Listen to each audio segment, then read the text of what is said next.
మీకు జాడించి మోషన్ అవ్వాలంటే బీరకాయలు లేతగా ఉన్నాయి కొనుక్కోండి. పొక్క తీయకుండా గర్రె తీయకుండా కోసేసుకోండి. అసలు దొడ్లో స్వర్గం కనపడుతుంది.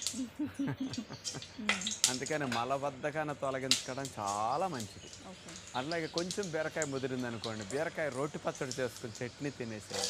అలాంటి ఫైబర్ వెళ్తే 7 మీటర్ల పొడవు ఉండే ప్రేగులు శుభ్రంగా క్లీన్ అవుతాయి. బీరకాయలు అంటే 0 క్యాలరీస్ అనుకోండి.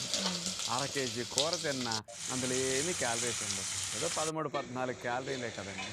కాబట్టి షుగర్ తగ్గాలన్నా, బరువు తగ్గాలన్నా, కొవ్వు కరగాలన్నా, కొలెస్ట్రాల్ తగ్గాలన్నా అట్లాంటి వారికి బీరకాయ చాలా మంచిది. ఆరోగ్యకరమైన బీరకాయ వంటకం చూద్దాం.